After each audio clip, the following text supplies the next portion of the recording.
SCP-1730 is one of the biggest threats the Foundation has ever faced. SCP-1730 does not exist. It was June 5th when the compound was first discovered, a large complex of structures in rural Texas, about 15 kilometers northwest of the Mexican border, located in Big Bend Ranch State Park. It was easily the biggest structure in the area, but there was no record of any such structure ever being built. A massive network of power stations, containment facilities, and research buildings, SCP-1730 looked like it had been abandoned for a long time. The exterior was degraded, but the building was still operating. A power generator had been running for an indeterminate amount of time. Even as the infrastructure degraded, power flickered through the site and fuel leaked frequently, but there was one detail that attracted the attention of SCP brass. SCP-1730 bore identifying markings linking it to Foundation Site-13, a research facility that was marked for construction near NOME, Alaska. But Site-13 had never been built,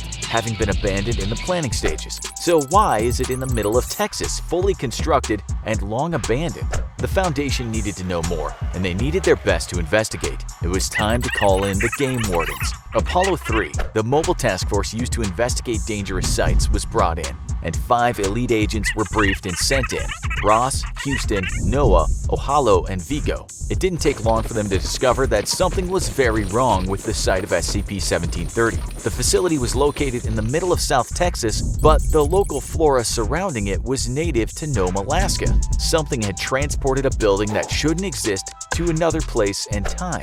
Commander Ross ordered his men to enter, with Houston taking the lead.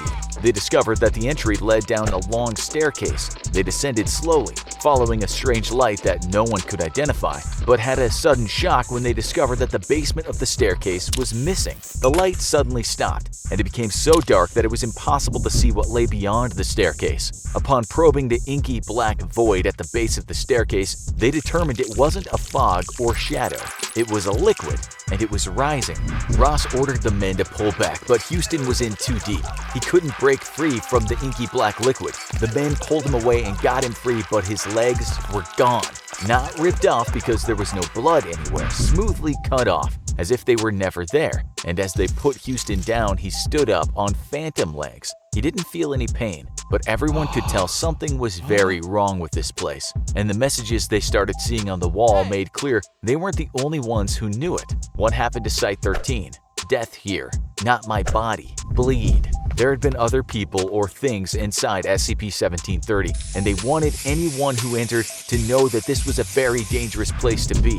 As they advanced down the hall back toward the entrance, they saw what looked like a person in the distance, but as they approached, it became clear it wasn't another explorer. It was an old, horribly disfigured corpse, seemingly attached to the wall, not by chains, but fused to the wall in unnatural ways. At first, the team seemed unconcerned, recognizing the corpse as someone named Zachary. Fortunately, command back at the base realized this as the effects of some sort of cognitohazard, a mental infection in the base. They uploaded a filter to their helmets, and the team recoiled in horror at the sight in front of them. But the horrors were just beginning. They turned around to see a shimmering humanoid entity in the hallway behind them. As it approached, its footsteps distorted the hallway around. It pulled AP3 Noah toward it without touching him, and as the soldier was pulled into its clutches, his body started to distort. Vigo was next, being grabbed by the arm by a long appendage, and his arm started to change color and distort. But the Foundation sent Apollo 3 in prepared.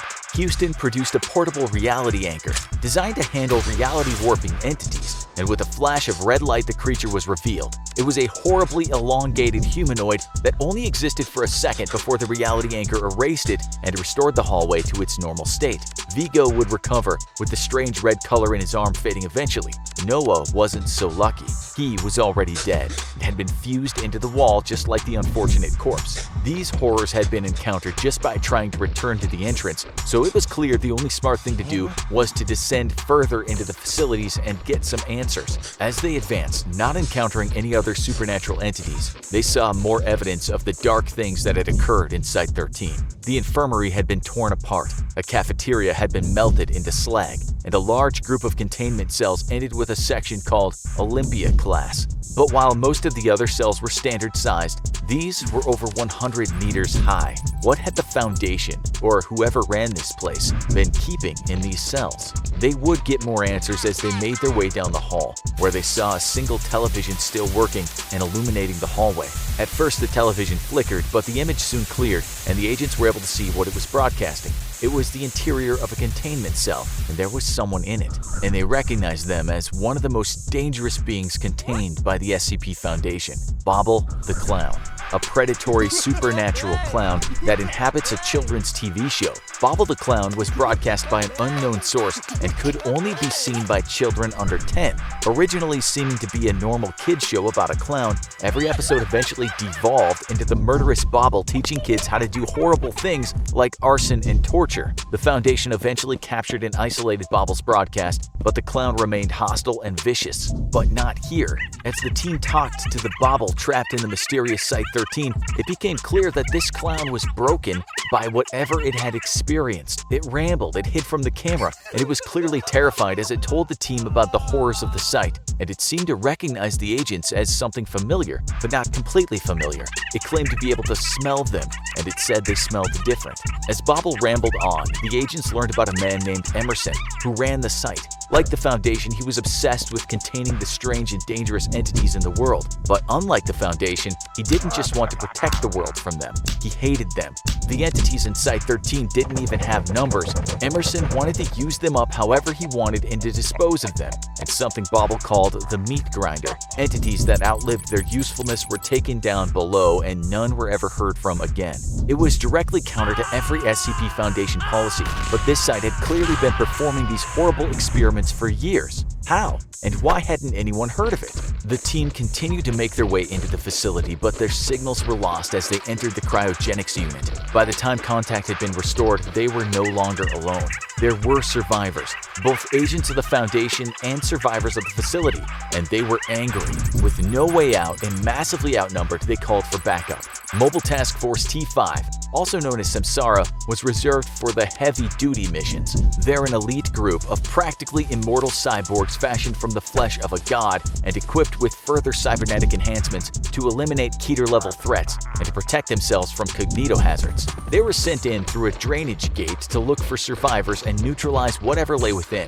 They didn't know what to expect, but they knew one thing: no one who had been sent in had come out. It wasn't long before they realized how dangerous this mission would be. As they came across some large gated drainage pipes, they could see at least 20 charred bodies of humanoids pushed up against the gate, some reaching their hands through. Whatever had happened in Site-13, these unfortunate beings had been desperate to escape. As they made their way down the drainage pipe, they could feel it getting hotter, as if they were nearing an energy source. And there was one other odd thing about the pipe. It was draining inward, not out. They made their way into a control room where many of the consoles had been destroyed.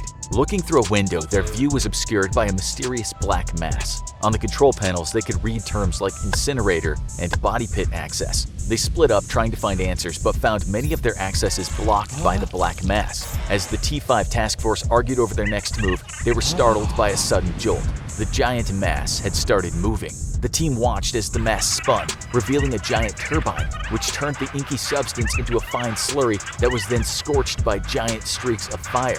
One of the T5 shot open the glass chamber, allowing the team to get closer and blasting them with a wave of heat. As they descended into the chamber, they could see a massive plant-like structure overhead, which started to shake. Suddenly, thousands of glowing pods were released from the massive plant, and each one lit up and let the team view the chamber more clearly. But it was what was inside the pods that was more disturbing. Each pod had a humanoid shape inside, seemingly reaching toward the team until they hit the slurry below and the shadows went dark.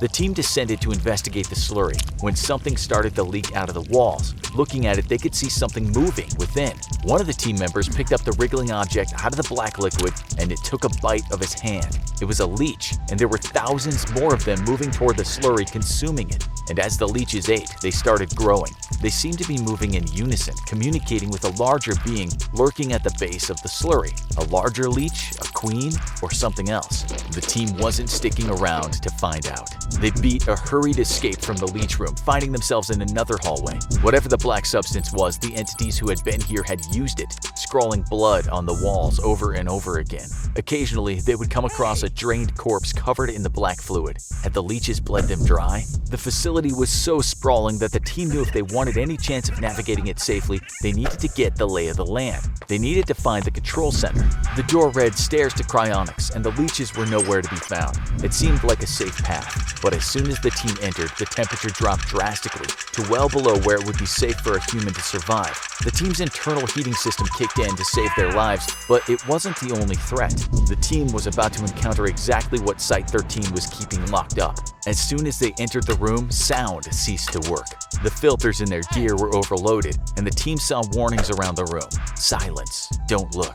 A massive, multi-limbed figure emerged, with each of its 60 arms moving independently. The creature had no head, but a large circular structure covered with ancient glowing symbols. Whatever it was ancient, all-powerful, and deadly. The team scrambled to get away as the glyphs on the creature burned white-hot. Anyone who touched it was burned. Anyone who looked too long at it felt their optical implants burn out. The symbols on the creature were indecipherable, but one word was clear and printed in English: Emerson. Site-13 was from another world, another timeline where the SCP Foundation evolved into something horrible, ruled over by Elliot Emerson. It tortured and captured its beings and eventually killed most of them in the horrors of the incinerators. When an escape threatened to destroy the facility, Emerson successfully activated a device that removed the facility from their world into ours. Of course, as any avid follower of the SCP Foundation will know, there's far more to the story than this. Emerson may have been the start of Site-13's problems, but he was far from the end. We're talking about a tale so epic in size and scope